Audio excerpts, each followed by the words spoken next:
Avant que la vidéo commence, petit aparté. En regardant le montage après coup, je me suis rendu compte que la première partie de la vidéo était assez rapide et dense en termes d'informations. Donc je suis sincèrement désolé pour ça, j'espère que ce sera pas trop gênant. N'hésitez pas à mettre sur pause et à revenir en arrière si besoin. Voilà, j'espère que ça vous plaira, bonne vidéo.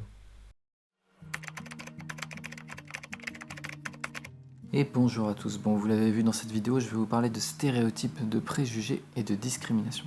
Je sais, je suis désolé, c'est pas un sujet hyper joyeux de base, mais c'est important d'en parler parce que c'est un classique en psychologie sociale qui permet d'expliquer pas mal de situations du quotidien. Mais avant que je vous donne des définitions théoriques et que je vous explique le lien entre les trois, et pourquoi en psychologie sociale on les associe souvent ensemble, je vais vous parler d'une expérience qui va servir à illustrer un peu le sujet. Vers la fin des années 70, deux chercheurs canadiens ont créé une expérience qu'ils ont fait passer à 203 Canadiens anglophones, qui ont donc été les participants de cette étude. Quand les chercheurs ont contacté les participants, ils leur ont expliqué qu'ils réalisaient une étude sur l'impact de la quantité d'informations sur la prise de décision. Bon, je vous spoil tout de suite, on leur a menti, c'était pas du tout ça le but de l'étude. Donc pour cette expérience, on a demandé aux participants que je viens de vous présenter de se mettre dans la peau de consultants en recrutement pour une grosse entreprise de manufacture. On leur a ensuite demandé d'évaluer des candidatures pour 4 types de postes dans cette entreprise. Les 4 postes étaient contremaître, mécanicien industriel, assembleur de production et agent de nettoyage. Ces métiers étant classés par niveau de qualification, contremaître étant le plus haut niveau et agent de nettoyage le plus bas niveau de qualification. Pour évaluer les candidats aux différents postes, on a fourni aux participants des dossiers de candidature. Ces dossiers étaient composés de 2 éléments. Premier élément, un dossier contenant des informations personnelles du type de ce qu'on peut retrouver sur un CV. Donc nom, prénom, âge, formation, expérience professionnelle, passion, etc. Et un deuxième élément, un enregistrement vocal de 30 secondes issu d'un entretien d'embauche pour le poste auquel ils ont candidaté. Bon, spoiler, on leur a encore menti, c'était pas des vrais CV ni des vrais enregistrements d'entretien d'embauche. Pour évaluer les candidats, on a fait passer aux participants canadiens des questionnaires où ils devaient donner leur avis sur les aptitudes des candidats à occuper les postes pour lesquels ils avaient postulé. Pour cela, ils devaient se positionner sur différentes échelles comme celle-ci. Alors je vais pas tout vous les écrire, mais pour simplifier, ils ont évalué si les candidats étaient plutôt aptes ou inaptes à occuper les différents postes. Un peu plus tôt, je vous ai dit qu'on ne leur avait pas expliqué le vrai but de l'étude, et bien le voici. L'objectif est de mettre en évidence la présence ou l'absence d'une discrimination dans l'évaluation des candidats. Alors comment ils ont fait pour mettre en évidence une éventuelle discrimination? Eh bien c'est ce que je vais vous expliquer maintenant. Il y avait au total 10 candidats. Les candidats, c'est ceux dont on entend la voix dans l'enregistrement audio. Sur ces 10 candidats, il y en avait 5 qui étaient nés au Canada et avaient donc pour langue maternelle l'anglais, et 5 qui étaient d'origine étrangère et qui, bien qu'ils savaient parler anglais couramment, avaient un accent étranger. À ces 10 candidats ont été assignés de façon aléatoire 10 dossiers de candidature qui étaient similaires. Concrètement, cela signifie que pour chacun des 203 participants, ils ont associé aléatoirement les dossiers de candidature aux candidats. Alors je rentre pas plus que ça dans les détails pour pas que ça devienne trop complexe, mais ce qu'il faut retenir, c'est qu'avec cette méthode, ils ont pu observer l'effet de l'accent des candidats sur leur évaluation par les 203 participants. Alors maintenant que vous avez le contexte, on va pouvoir passer à la partie intéressante avec l'analyse des résultats. Pour que ce soit le plus simple possible à comprendre, je vais directement vous montrer un graphique qui est issu de l'étude. Pour commencer, je vais vous présenter les différents axes de ce graphique. Sur l'axe horizontal, donc en abscisse, on retrouve les différents postes que je vous ai présentés juste avant, classés du plus qualifié à gauche avec contremaître, au moins qualifié à droite avec agent de nettoyage.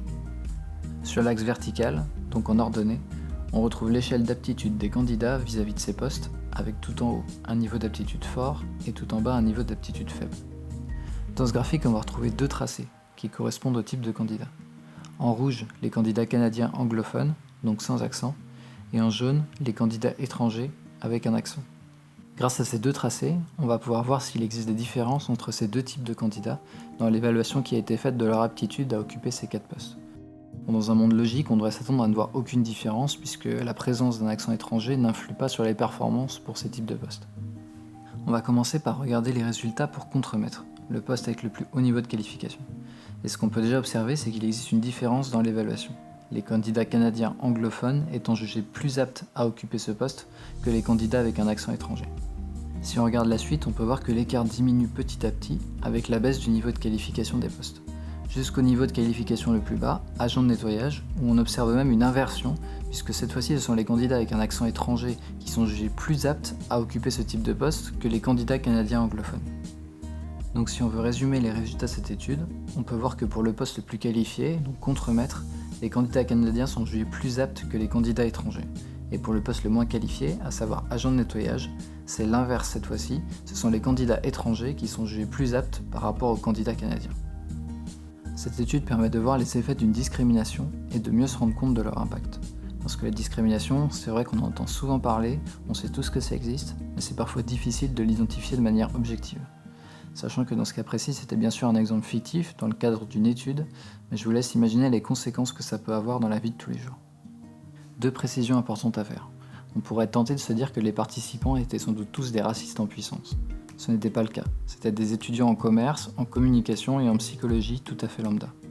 On pourrait également être tenté de se dire que l'étude date des années 70 et que le racisme était beaucoup plus présent à cette époque, mais que maintenant c'est terminé tout ça, qu'il n'y a plus de discrimination, etc. Alors malheureusement, c'est loin d'être le cas. Il existe encore aujourd'hui beaucoup d'études qui mettent en évidence les discriminations. Pour vous en convaincre, je vous montre rapidement un document qui résume toutes les études faites en psychologie sur les discriminations entre 2005 et 2016. Les discriminations, il y en a sur tous les sujets, sur l'origine, le genre, la religion, les maladies, l'âge, l'orientation sexuelle, l'orientation politique, l'apparence physique, etc. Je vous mets le lien en description si vous voulez jeter un œil. Et donc oui, malheureusement, il y a encore des études de ce genre qui sortent en 2020. Donc on est très loin d'avoir résolu le problème. Maintenant que vous voyez en pratique ce qu'est une discrimination, je vais passer à une partie un peu plus théorique. Je vais notamment vous expliquer cette fameuse relation entre ces 3 concepts que sont stéréotypes, préjugés et discrimination. Mais avant ça, quelques définitions s'imposent. En psychologie sociale, les stéréotypes sont définis comme un ensemble de caractéristiques attribuées à un groupe social. Pour faire simple, ce sont des croyances qui sont partagées et connues par un grand nombre de personnes, et qui portent sur les caractéristiques d'un groupe. Petit aparté, ce qu'on appelle un groupe en psychologie sociale, c'est un ensemble d'individus qui partagent un trait commun. Les préjugés sont définis comme une attitude négative, une prédisposition à adopter un comportement négatif envers un groupe ou les membres de ce groupe, et qui repose sur une exagération erronée et rigide. Donc les préjugés, ce ne sont plus des croyances, mais des attitudes. Une attitude, basiquement, c'est j'aime ou je n'aime pas quelque chose. On définit une discrimination comme un comportement négatif non justifiable produit à l'encontre des membres d'un groupe donné. Donc les discriminations, ce ne sont plus simplement des attitudes, mais des comportements que l'on va avoir vis-à-vis des membres d'un groupe, comme c'était le cas dans l'étude que je vous ai présentée juste avant. A noter qu'on associe souvent ces 3 concepts à des éléments négatifs, parce que c'est ce qui est le plus étudié, mais que les stéréotypes, les préjugés et les discriminations peuvent également être positifs. Maintenant que vous visualisez un peu mieux ces différents concepts, je vais vous expliquer le lien entre les 3 et vous donner des exemples pour faciliter la compréhension. C'est un processus en 3 étapes, que je vais vous illustrer avec des exemples tirés de l'univers du Seigneur des Anneaux. Le groupe social qui sera observé pour l'occasion sera le groupe des nains. Tout commence par les stéréotypes. C'est le début des problèmes. Vous connaissez la définition, voici maintenant un exemple de stéréotype sur les nains. Je sais que les nains peuvent être obstinés, bornés, difficiles. Ils sont méfiants et cachetiers.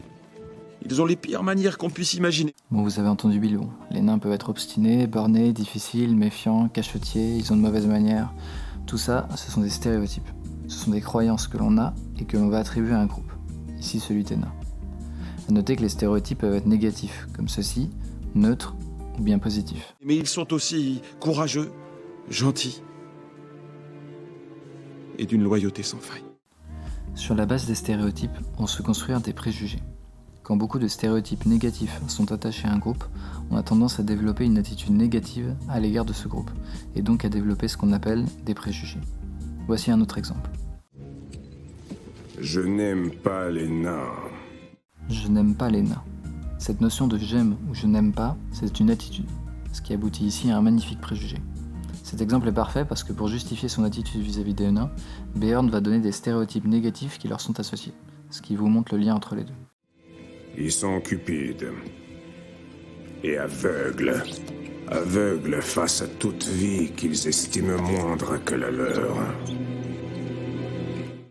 Et enfin, dernier maillon de la chaîne, sur la base de ces préjugés vont se construire les discriminations.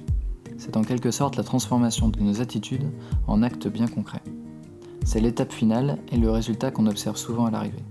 Voici un autre exemple avec cette fois-ci ce cher Legolas. Rendez-moi ça, c'est personnel. Qui est-ce? Ton frère? C'est mon épouse. Et c'est quoi cette horrible créature? Un gobelin mutant? C'est mon jeune garçon, Gimli.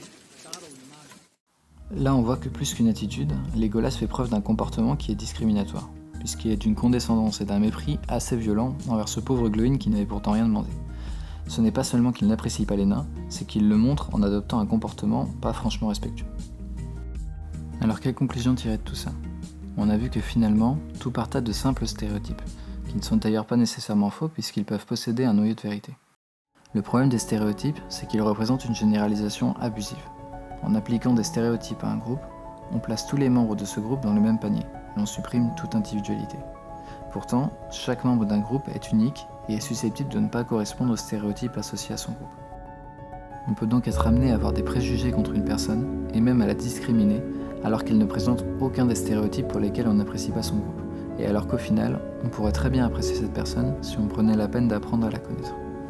Si on reste dans le thème du Seigneur des Anneaux, Legolas et Gimli avaient tout pour se détester, de par leurs origines naines et elfiques. Pourtant, en partageant du temps ensemble, ils ont appris à s'apprécier. Une question que vous pourriez maintenant vous poser, c'est d'accord, tout part des stéréotypes. Mais les stéréotypes, qu'est-ce qui les provoque ? Pourquoi ils existent ? Eh bien, je me ferai un plaisir de répondre à toutes ces questions, mais dans une autre vidéo.